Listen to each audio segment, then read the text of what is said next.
gente, boa noite. Dando continuidade aos nossos trabalhos, vamos abordar o ponto 7 aqui do nosso resumo, a abordagem contingencial. Aqui a palavra contingência significa algo incerto ou eventual, que pode suceder ou não, dependendo das circunstâncias. Refere-se a uma proposição cuja verdade ou falsidade somente pode ser conhecida pela experiência e pela evidência, e não pela razão. A abordagem contingencial salienta que não se alcança a eficácia organizacional seguindo um único e exclusivo modelo organizacional, ou seja, não existe uma forma única e melhor para organizar no sentido de se alcançar os objetivos variados das organizações dentro de um ambiente também variado.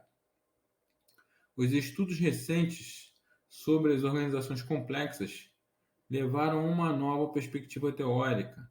A estrutura da organização e seu funcionamento são dependentes da sua interface com o ambiente externo. Diferentes ambientes requerem diferentes desenhos organizacionais para obter eficácia. Torna-se necessário um modelo aprimorado para cada situação. Por outro lado, diferentes tecnologias conduzem a diferentes desenhos organizacionais. Variações no ambiente ou na tecnologia conduzem a variações na estrutura organizacional. Estudos de Gill, Burns, Starker, Chandler, Fouraker, Stolford, Woodward, Lawrence e Loesch, entre outros, demonstraram o impacto ambiental sobre a estrutura e o funcionamento das organizações. O paradigma mostrado é similar ao modelo de estímulo-resposta proposto por Sneaker, no nível individual, que se preocupa com a Sneaker. Eu lembro que tinha um chiclete com esse negócio aí, inclusive, né? Mas enfim, vamos lá. Que se preocupa com a adequação da resposta, deixando de lado os processos pelos quais um estímulo resulta na emissão de uma resposta. Para Sneaker, o comportamento aprendido opera sobre o ambiente externo para nele provocar alguma mudança. Se o comportamento causa uma mudança no ambiente, então a mudança ambiental será contingente em relação àquele comportamento. A contingência é uma relação do tipo se então. O conceito schnickeriano de contingência envolve três elementos: um estado ambiental, um comportamento e uma consequência. Skinner, né? Estou falando errado. Skinneriano. O conceito skinneriano de contingência envolve três elementos: um estado ambiental, um comportamento e uma consequência. Skinner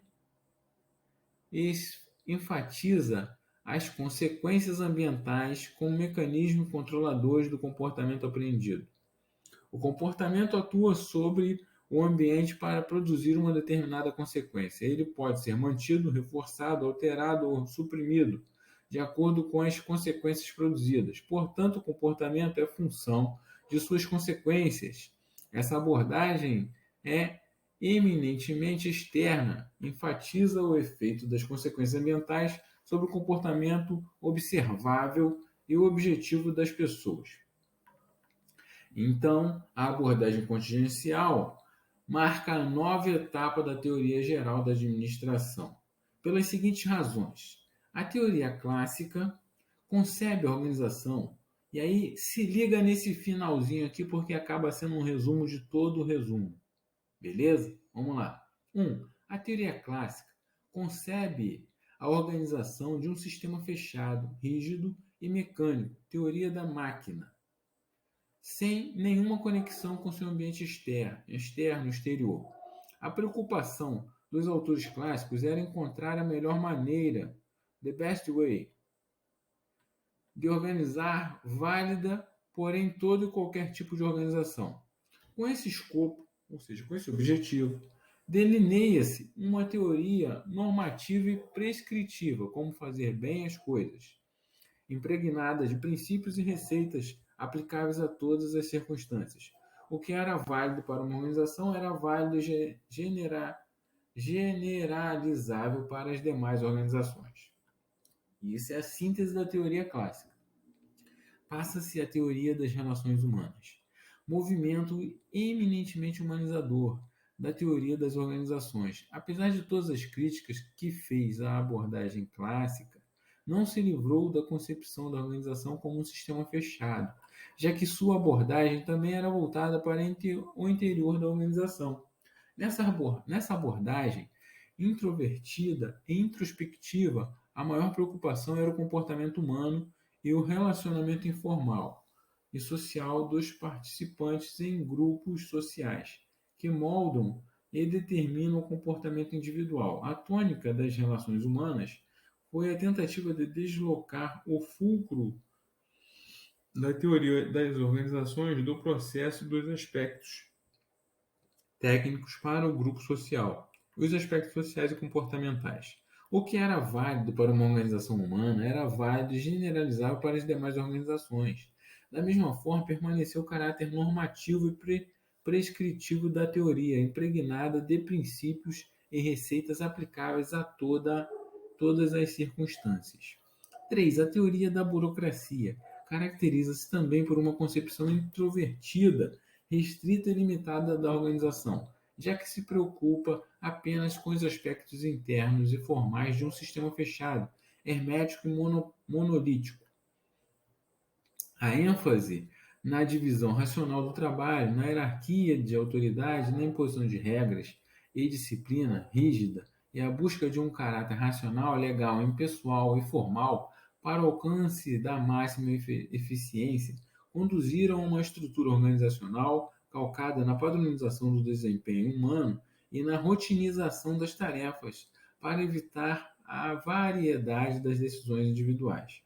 Com o diagnóstico das disfunções burocráticas e dos conflitos, inicia-se a crítica à organização burocrática e a revisão do modelo weberiano.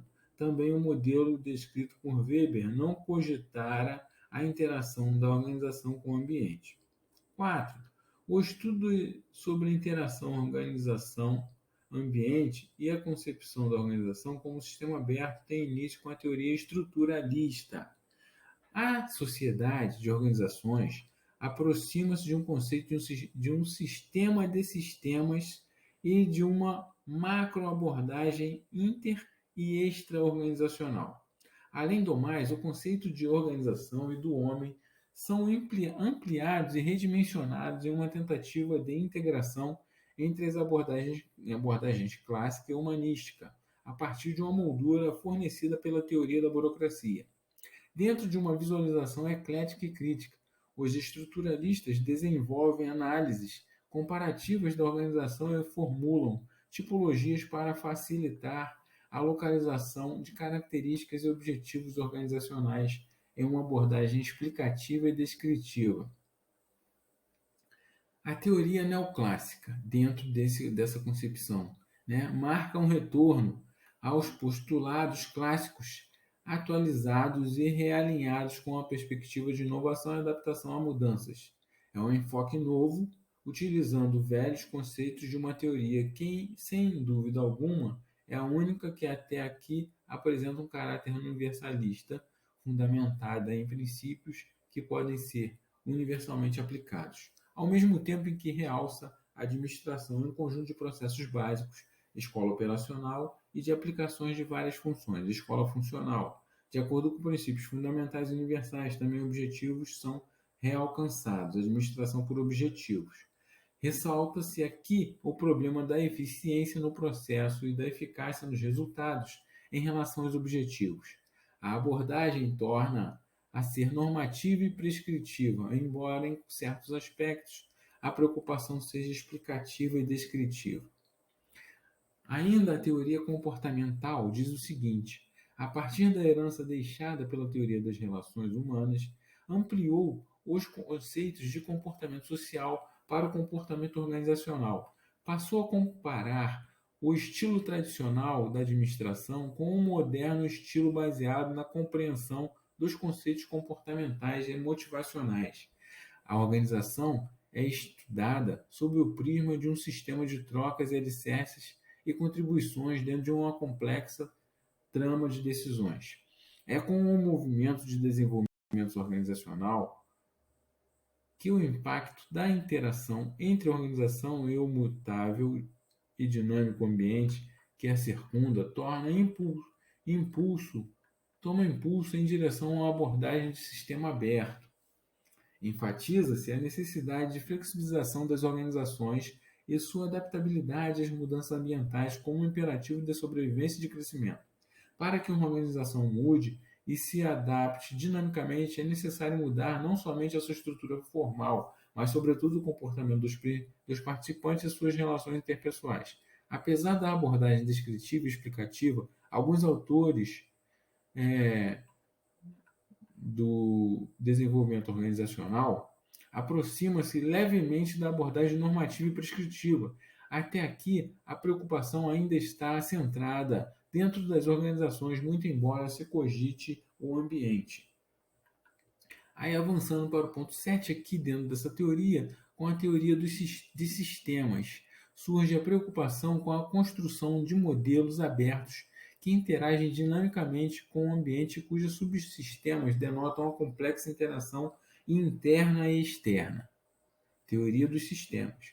Os subsistemas que formam uma organização interconectados e interrelacionados, enquanto o suprassistema ambiental interage com os subsistemas e com a organização como um todo. Os sistemas vivos, sejam indivíduos ou organizações, são analisados como sistemas abertos, isto é, como incessante intercâmbio de matéria, energia e informação em relação ao ambiente circundante. A ênfase é colocada nas características organizacionais e nos seus ajustamentos contínuos às demandas ambientais. Assim, a teoria do sistema desenvolveu uma ampla visão de funcionamento organizacional, mas demasiado abstrata para resolver problemas específicos da organização e da sua administração. Ainda no ponto 8 aqui, com a teoria da contingência, há o deslocamento da visualização de dentro para fora da organização. A ênfase é colocada no ambiente e nas demandas ambientais sobre a dinâmica organizacional. Para a abordagem contingencial, são as características ambientais que condicionam as características organizacionais. É no ambiente que estão as explicações causais das características das organizações. Assim, não há uma única melhor maneira, the best way, de se organizar. Tudo depende, it depends das características ambientais relevantes para a organização. As características organizacionais somente podem ser entendidas mediante a análise das características ambientais com as quais se defrontam. A teoria da contingência representa um passo além da teoria dos sistemas em administração. Então, vai além. A visão contingencial da organização e da administração sugere que a organização é um sistema composto de subsistemas e definido por limites que o identificam em relação ao suprassistema ambiental. A visão contingencial, portanto, procura analisar as relações dentro e entre os subsistemas, bem como entre a organização e seu ambiente, e definir padrões de relações ou configuração de variáveis.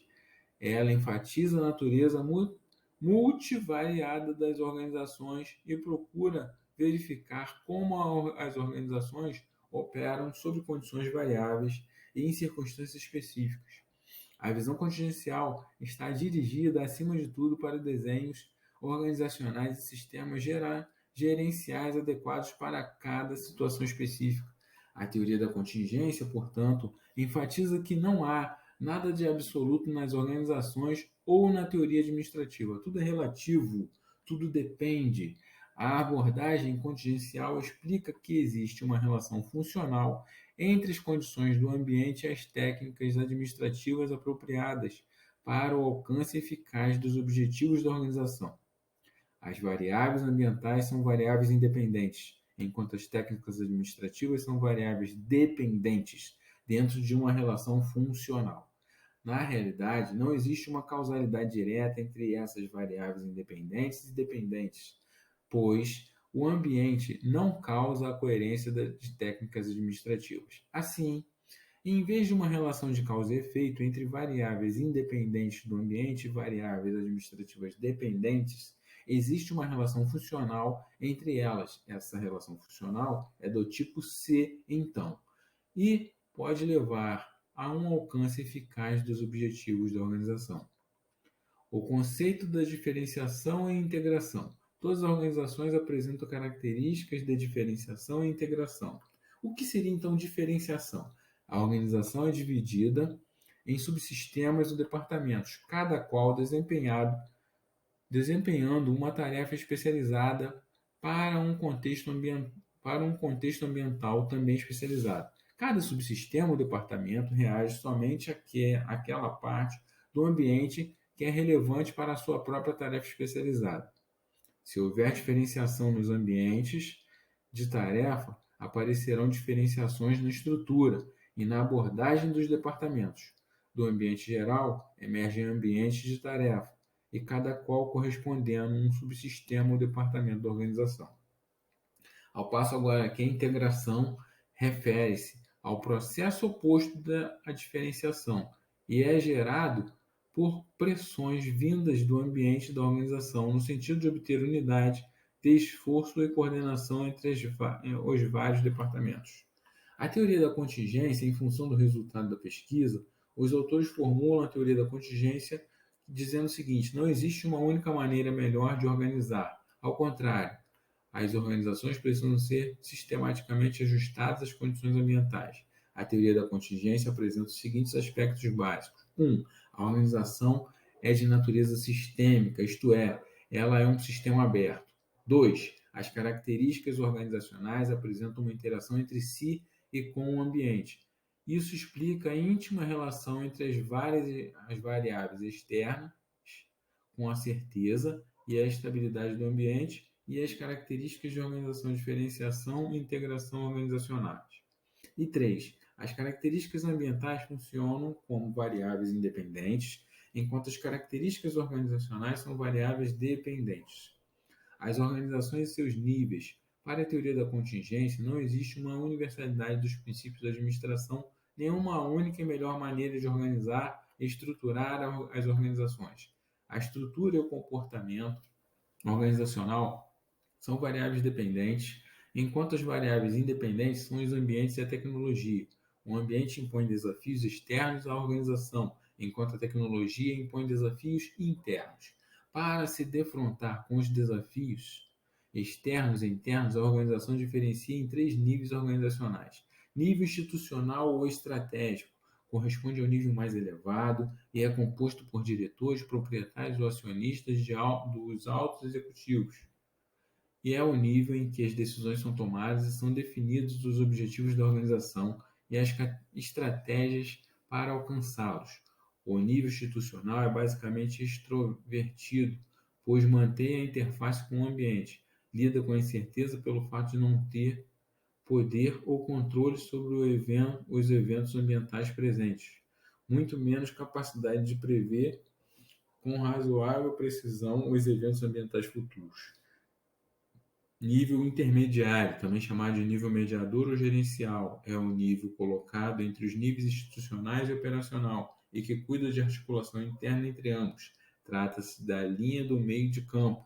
Atua na escolha e capacitação dos recursos necessários, bem como a distribuição e colocação do que foi produzido pela empresa nos diversos segmentos do mercado. É o nível que lida com os problemas de adequação nas decisões tomadas no nível institucional. No topo, como as operações realizadas em nível operacional na base da organização. O nível intermediário compõe-se de média administração, isto é, de pessoas ou órgãos que transformam as estratégias formuladas para atingir os objetivos empresariais em programas de ação. A média administração forma uma cadeia escalar de autoridade. Já o nível operacional denominado nível técnico ou núcleo técnico, é um nível localizado nas áreas inferiores da organização. Está ligado aos problemas de execução cotidianas e eficientes de tarefas e operações da organização e orientando para as exigências impostas pela natureza da tarefa técnica a ser executada, com os materiais a serem processados e a cooperação de vários especialistas necessários ao andamento dos trabalhos. É o nível no qual as tarefas são executadas e as operações realizadas envolve o trabalho básico relacionado com a produção dos produtos ou serviços da organização. É composto pelas áreas que programam e executam as tarefas e operações básicas da organização. É nele que estão as instalações físicas, máquinas e equipamentos, linhas e montagens de escritórios e balcões de atendimento, cujo funcionamento deve atender às rotinas, procedimentos programados dentro de uma regularidade e continuidade que asseguram a utilização plena dos recursos disponíveis e a máxima eficiência das operações. O arranjo organizacional. As organizações são, de um lado, sistemas abertos, defrontando-se com a incerteza que provém das coações e contingências externas impostas pelo ambiente e que nelas penetram por meio do nível institucional. Sua eficácia reside na tomada de decisões capazes de permitir que a organização se antecipe às oportunidades, se defenda das coações e se ajuste às contingências do ambiente. Por outro lado, as organizações são sistemas fechados, tendo em vista que o nível operacional funciona em termos de certeza e de previsibilidade, operando a tecnologia de acordo com critérios de racionalidade limitada. A eficiência reside nas operações executadas dentro de programas, rotinas e procedimentos padronizados, clínicos repetitivos nos moldes da melhor maneira, the best way, e da otimização no uso dos recursos disponíveis. Assim, a estrutura e o comportamento organizacional são contingentes que se devem a as organizações enfrentam coações inerentes às suas tecnologias e ambientes de tarefa. Como esses diferem para cada organização, não há melhor maneira de estruturar as organizações complexas. E B, dentro dessas coações, as organizações complexas procuram minimizar as contingências e lidar com as contingências necessárias, isolando-as para disposição local. Como as contingências surgem de maneiras diferentes para cada organização, há uma variável de estrutura e o comportamento organizacional ótimos dependem, portanto, do ambiente externo e da tecnologia utilizada pela organização. Adiocracia. O termo adiocracia foi cunhado por Toffler em seu livro Choque do Futuro. A nova sociedade do futuro será extremamente dinâmica e mutável. Para poder acompanhar um ambiente turbulento, as organizações precisarão ser orgânicas, inovadoras, temporárias e antiburocráticas. As organizações precisarão mudar suas feições internas com tal frequência que os cargos mudarão de semana para semana e as responsabilidades deslocar-se-ão continuamente. As estruturas organizacionais serão flexíveis e mutáveis, levando departamentos e divisões a irromperem subitamente para se integrarem em outras organizações. A flexibilidade aparece mais drasticamente nos projetos ou força-tarefa, nos quais os grupos se reúnem a fim de resolver problemas específicos, temporários e evanescentes. Uma nova forma de organização surgirá, a adiocracia, ou o inverso da burocracia. A adiocracia significa uma estrutura flexível capaz de amoldar-se contínua e rapidamente às condições ambientais em mutação. Essa organização temporária que se agrupa e se desenvolve, que se modifica, que se altera a cada momento, leva as pessoas a passar rapidamente de um lugar para o outro, em vez de preencher cargos ou posições fixas em quadros organizacionais. A hierarquia dentro das organizações sofre um colapso. Haverá a exigência de maior número de informações dentro de um ritmo mais rápido, o que derrubará a hierarquia vertical típica da burocracia. Os sistemas deverão ser temporários, capazes de rápida adaptação e de mutações rápidas e substanciais.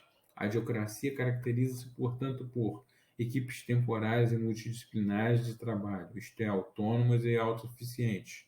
2. Autoridade totalmente descentralizada por meio de equipes autogerenciais e autoadministradas. 3. Atribuições e responsabilidades fluidas e mutáveis. E 4.